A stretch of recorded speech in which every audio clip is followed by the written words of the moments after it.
Hello, welcome to Hidden History, an Odyssey Through Time. I'm your host, John Rodriguez, and welcome to the best history podcast in New York State.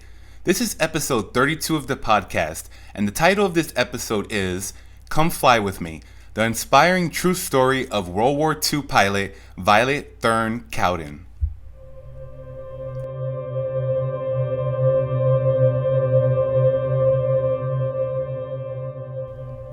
Rosie the Riveter is an icon of the American experience during World War II and a figure that is pretty well known in some way even today. With her denim uniform, red kerchief, and flexed bicep, she represents women's employment and empowerment on the home front during the war. Millions of women across the United States worked in shipyards and factories, laboring as welders, machinists, and riveters. Women also drove trucks, cleaned houses, flew planes, organized fundraisers, treated patients, grew crops, broke codes, and took care of children. Then there were the hundreds of thousands of women who joined the U.S. Armed Forces, or at least tried to. With opportunities came struggles. Some Americans applauded the women for their patriotism, while others thought it was inappropriate for them to work outside the home. Almost 350,000 American women served in uniform, both at home and abroad, in all branches of the U.S. Armed Forces.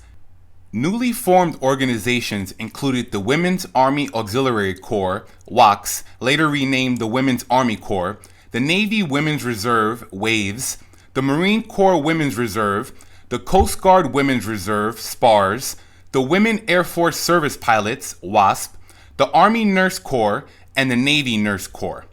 General Dwight D. Eisenhower, Supreme Commander of the Allied Expeditionary Force in Europe, who would later go on to serve as the 34th President of the United States, felt that he could not win the war without the aid of women in uniform.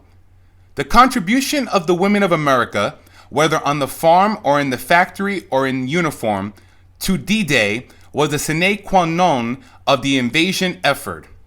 In other words, the contribution of women was absolutely necessary.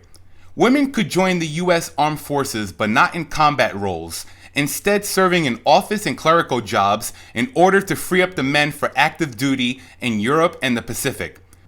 Women also drove trucks, repaired airplanes, worked as laboratory technicians, rigged parachutes, served as radio operators, analyzed photographs, flew military aircraft across the country, test flew newly repaired planes, and even trained anti-aircraft artillery gunners by acting as flying targets. Of the thousands of women who served during World War II, this episode is focused on one woman in particular, a 26-year-old first-grade teacher from South Dakota who originally enlisted in the Navy Women's Reserve, or the WAVES, but got the chance to follow her dream of flying and ended up with the Women Air Force Service Pilots, or WASP. The name of this young woman is Violet Thurn Cowden, a World War II pilot who served her country proudly. Of more than 25,000 applicants, Violet Thurn Cowden was one of only 1,074 women to graduate the Women Air Force Service Pilots Training Program during World War II. Considered civil service employees and without official military status, after the war, Violet and the other female pilots were granted no military honors or benefits. They would face roadblocks and have to fight for many years to get what they had rightfully earned. It wasn't until 1977, 32 years after the end of World War II, that the WASP received full military status. Violet Thurn Cowden's story, hidden history that has remained long forgotten, is the story of an American patriot determined to serve her country and a nation promoting freedom and equality abroad while struggling to guarantee these ideals for American citizens.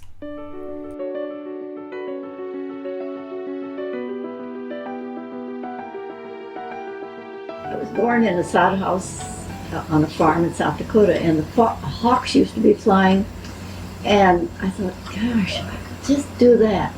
They'd be flying around. They were kind of resting on, it looked like they were resting on a big bag of air, and then they would spot a little chicken in the chicken yard, and they'd zoom down on that little chicken. I thought, oh, if I could only do that. And so I think that I wanted to fly from the time I was about 6 or 7 years old. Violet Clara Thurn was born on October 1st, 1916, in South Dakota, to William and Catherine Thurn. The oldest of 4 children, Violet grew up in a sod house with 3 rooms on a farm where grain and cattle were raised. As the oldest child, Violet grew up working on the farm, where she learned how to milk the cows, pick eggs from the chickens, and fetch water from the well since there was no running water in the house. Violet would later describe this time of her life as hard but good, and she would walk away from her early experiences with a love for nature. As a young child, Violet attended a country school about 1.5 miles from home. Her father believed in the importance of an education, even for the females, and he made sure his children never missed a day of school and were never late. When the weather permitted, Violet and her siblings walked to school, but when it snowed, their father would attach a sleigh to the horses for the ride to school and heat up rocks to keep their feet warm for the journey. The high school was further away, about 4 miles, and during the winter months, Violet had to stay in town, working for her room and board. Although she focused on her studies during her high school years, Violet also played basketball, performed in school plays, sang in the choir, and went sleighing and skiing whenever the opportunity presented itself. After she graduated high school in 1934, Violet attended Spearfish Normal School in Spearfish, South Dakota, on a working scholarship. Today the school is known as Black Hills State University.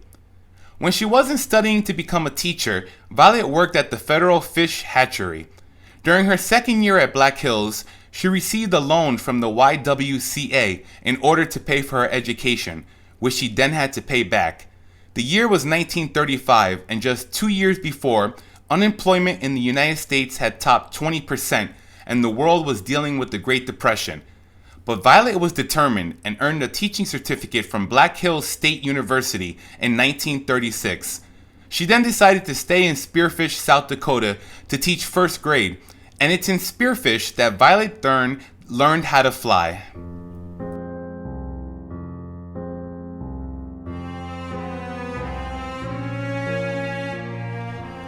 World War II began on September 1st, 1939, when Nazi Germany invaded Poland without a formal declaration of war.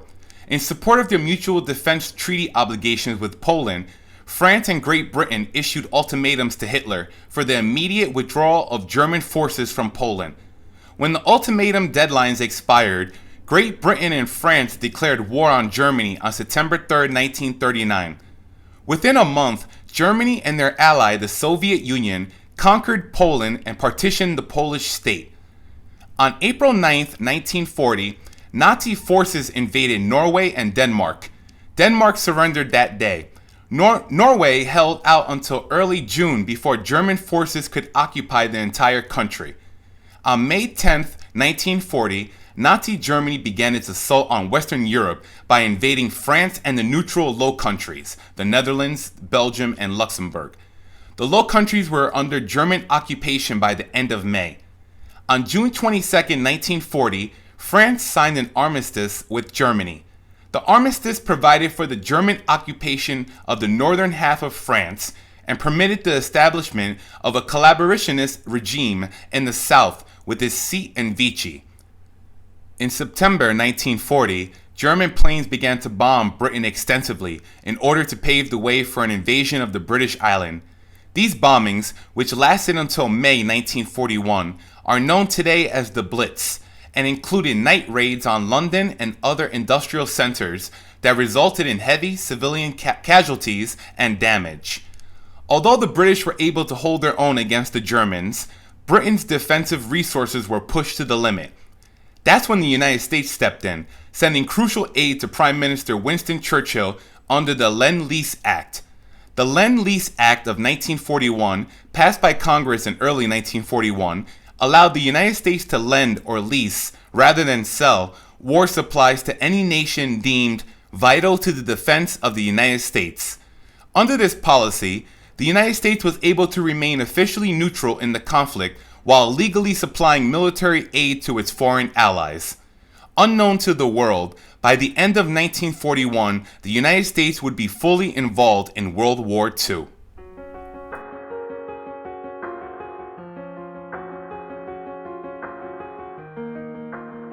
Between 1936 and February 1943, Violet worked as a first grade teacher in Spearfish, South Dakota. She also decided during this time period that she wanted to learn how to fly a plane. At the time, taking to the skies as a woman was difficult. As historian Amy Sue Bix writes, it was hard for women to find training. Critics warned that women panicked easily and were too scatterbrained to master complex technical matters. Even those who did ultimately train were forced to justify their desire to fly against continued doubt, ridicule, pressure, and open hostility. It may have been difficult to take to the sky as a woman, but this wouldn't stop Violet. Listen as she goes through the process of learning to fly. One day when we were out at the airport, I was with my girlfriend, and her husband was shooting landings. And I looked at her and I said, you know, Esther, I said, I'm going to learn to fly. And she said, oh, you must be kidding. So I went up to the fellow that was giving the lessons, and his name was Clyde Ice. And I said, I want to learn to fly. And he looked at me, he says, come on. He said, I think you make a damn good pilot. Let's go. And that's how I got started. In that moment, Violet made her decision to fly, and within an hour, she already had a half-hour lesson. Still teaching at the time, Violet didn't have a car, and so each morning she would ride her bike 6 miles out to the airport. After her flying lessons, she would then return to Spearfish to teach, and every once in a while, one of the kids would raise their hand and say, you went flying today. Violet would reply, well, how do you know? And the student would say, well, you're so happy. This is how Violet knew that being in the air brought her true happiness. Within 6 months, Violet got her private pilot's license. In fact, she already had her private pilot's license when America's isolation from World War II ended on December 7, 1941, with the surprise attack at Pearl Harbor by the Empire of Japan. The day after the attack, the United States declared war against Japan and officially joined the Second World War.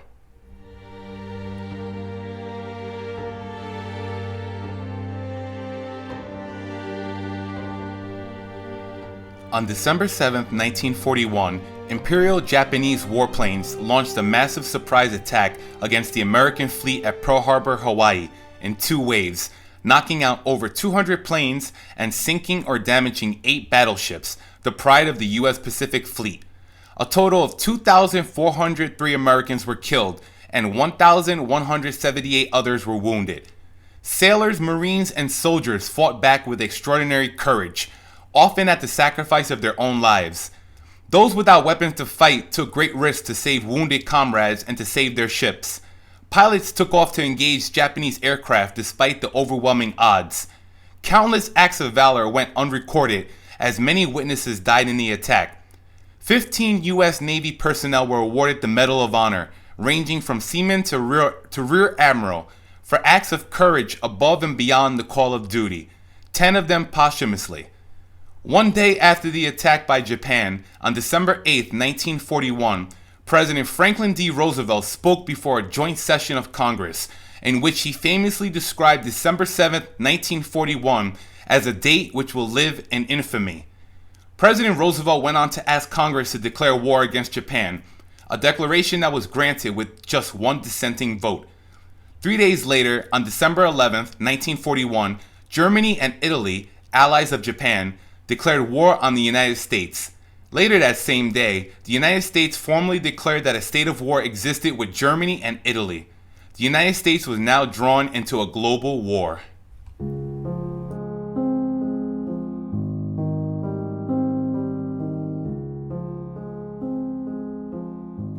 After the attack at Pearl Harbor, Violet selflessly volunteered for service to her nation. She sent a letter to Washington, D.C. to inform the proper authorities that she had a private pilot's license. Violet thought her flying services might be of use to the Civil Air Patrol. This organization was originally formed to provide civilian air support to aid the war effort, but the days turned into weeks and Violet never heard back from them. 1941 was soon gone and replaced with 1942, and Violet was eager to serve her country. Everyone around her was joining something, and she wanted to do her part. It was sometime in 1942 that Violet decided to enlist in the WWII, which stood for Women Accepted for Volunteer Emergency Service. This was the women's branch of the United States Naval Reserve, And in Violet's own words, everybody was joining something, so I joined the Navy because I liked their hats. Before her basic training with the Navy began, however, Violet was in California with her sister in early 1943 when she got a call from Jacqueline Cochran, who was forming a flying organization for women pilots interested in assuming duties to free male pilots for overseas combat. This organization would later be called the Women Air Force Service Pilots, or WASP. Two previous flying organizations for women pilots already existed and would merge together on August 5, 1943 to create the WASP. Violet volunteered immediately. Accepted into the class of 43W4, there had been 3 classes before Violet to graduate, Violet had to get a physical before she could start training. To reach the height requirement, which she was off by an inch or so, Violet put a wrap in her hair and styled it up so that she was tall enough. But she failed the physical the first time because she was underweight. Listen as Violet explains what happened. I said, give me a week, and I was supposed to weigh 100 pounds, and I weighed 92. So that was 8 pounds I had to gain a week. And I was staying with my sister, and she was such a good cook. And she just gave me all the fattening foods and malted milks and everything. And on the day that I was supposed to go, I still didn't weigh quite enough. I was a couple of pounds under, and so I had heard that if you drink water and eat bananas and get water and eat bananas while you'll gain the weight. So I gained the weight, and I went down to Long Beach to see whether or not I passed my physical. So anyway, when I got on the scale, the doctor looked and he said, it's 100 pounds. He said, how did you do it? And I said, look, now just visualize this. Little skinny arms, little skinny legs, and a big tummy. And he said, that's the funniest thing he said I've ever seen. Do you mind if I call in another doctor? And I said, no, I don't mind a bit. But first, you sign here that I passed my physical. And that other doctor came in and they both stood there and laughed, and I didn't care at all because I knew I had passed my physical. After successfully gaining weight and passing her physical, Violet began training at Avenger Field in Sweetwater, Texas in March of 1943. She took her first solo flight on March 5, 1943 and graduated in August 1943. When Violet received her silver WASP wings from Jacqueline Cochran, she said, "These are my wings and no one is ever going to take them away from me."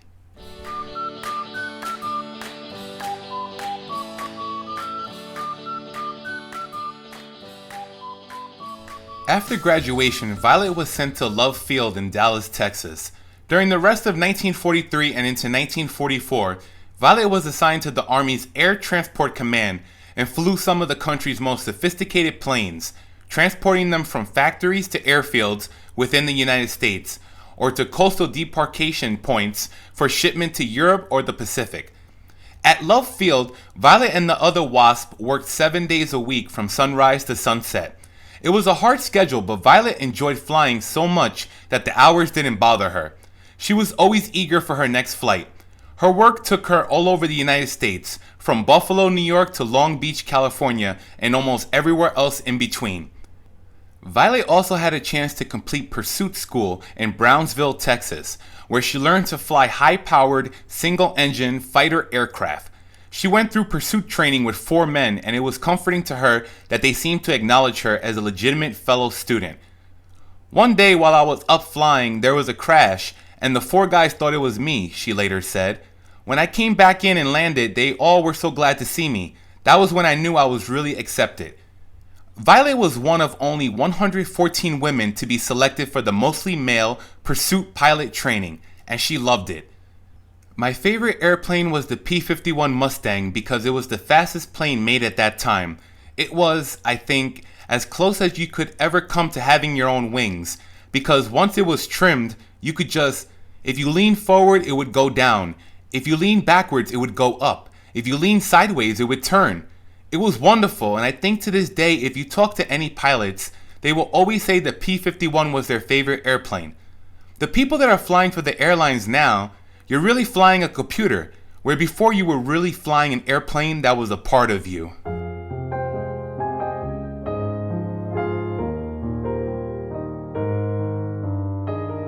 By all accounts, the women did their jobs capably and ardently until the men came home and suddenly the Army had no need of them. The last WASP training class graduated at Sweetwater, Texas on December 7, 1944, and the WASP program itself ended on December 20th, 1944.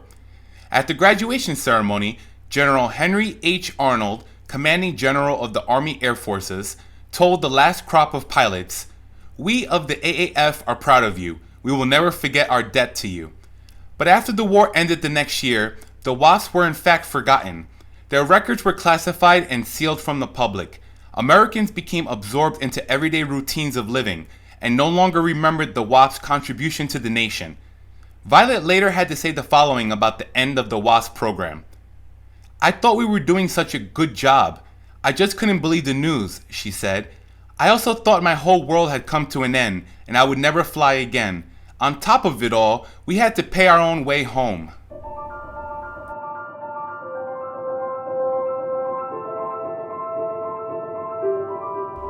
A few months after the end of the WASP program, in April 1945, Soviet soldiers scoured the burning streets of Berlin in search of the dictator of Nazi Germany, Adolf Hitler.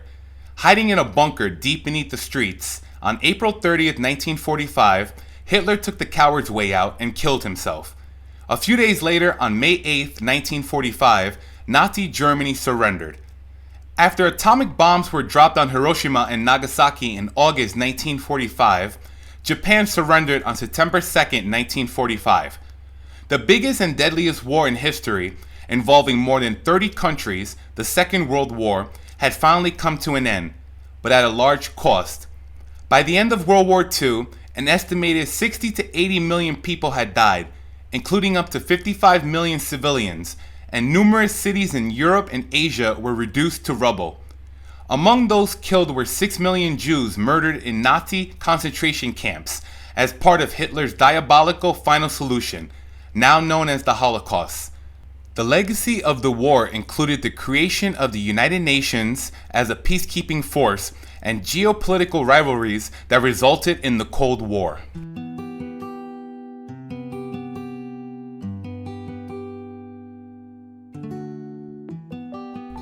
After the war ended, very few airlines were willing to hire a woman as a commercial pilot. Violet went to work in New York City in the only aviation job she can get, behind the ticket counter at Trans World Airlines.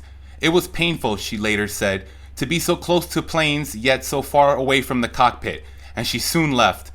Unable to find work as a pilot, Violet moved to Southern California, and around 1955, she married a man named Warren Scott Cowden and had a child.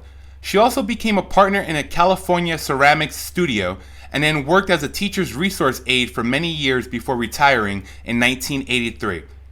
And although she let her pilot's license expire, friends who took her flying over the years gladly gave her the controls if she wanted it.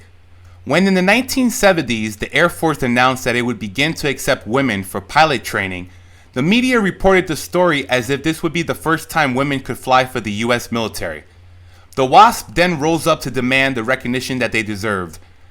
Though opposed by the American Legion and other veterans groups, on November 23, 1977, President Carter signed Public Law 95-202, Title IV, which granted former WASP veteran status with limited benefits. Coincidentally, the Air Force graduated its first female pilots this same year. A month after the WASP received their retroactive veteran status, they held a reunion in Cleveland, Ohio, with an air show. After watching the parachute group give the American flag to President Jimmy Carter, Violet said, "Then I knew I was a veteran. It was amazing." More recognitions followed in future years. The first WASPs received discharge certificates in 1979, and in 1984 they received World War II victory medals. Those who had served 1 year were also awarded American Theater Campaign medals. In 2009, President Obama signed into law a Senate bill providing the Congressional Gold Medal to the WASP. Many of the surviving women pilots, accompanied by women airmen in current service, accepted these medals at a ceremony held at the U.S. Capitol on March 10, 2010. Violet was one of the surviving 300 women present to receive the honor.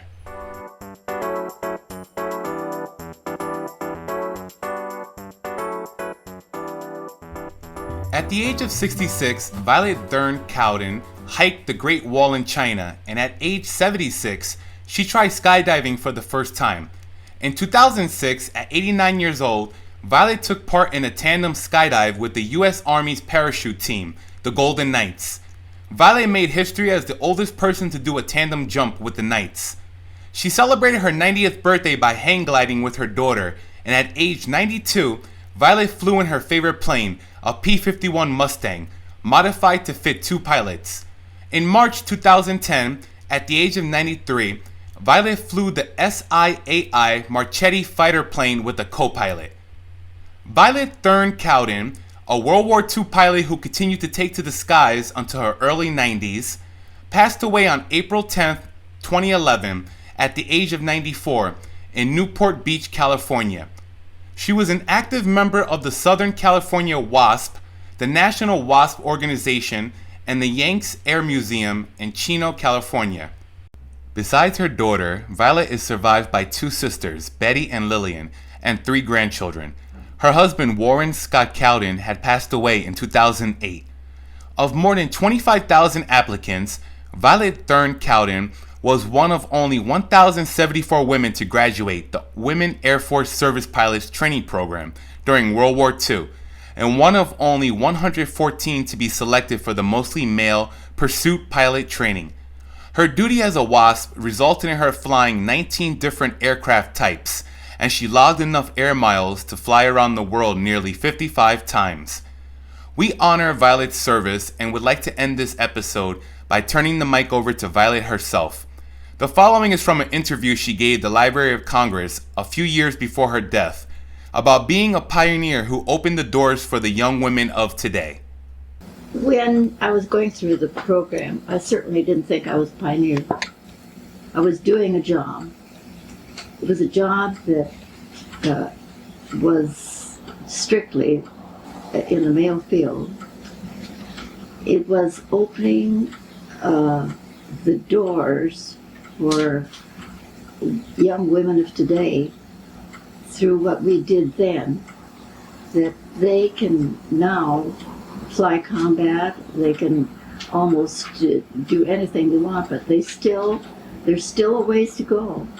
But I'm glad that I was a pioneer that opened the door for Eileen Collins, the first woman to fly the shuttle, and Trish Beckman, who is working for Boeing. She's a test engineer. She flies on all the flights now to test out the airplanes for Boeing. And I'm glad that I'm their mentor. I feel that at the time I didn't think I was contributing anything, but now I realize that through my experiences, I now can experience what the women of today are doing in aviation as well as other fields. I mean, doctors and lawyers, and it's, I'm glad that I had that opportunity at that time in history.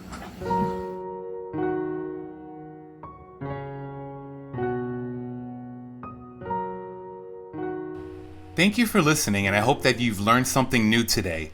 Season 3 of Hidden History will explore the lives of veterans of the United States, as well as veterans of foreign countries historically connected to our nation. Many of their stories have been hidden in the pages of history and deserve to be told. Pictures, newspaper clippings, and links to external articles relating to a particular episode are available on our website, hiddenhistorypod.com. Thanks again for listening. I'm John Rodriguez, and until we meet again, this has been Hidden History and Odyssey Through Time.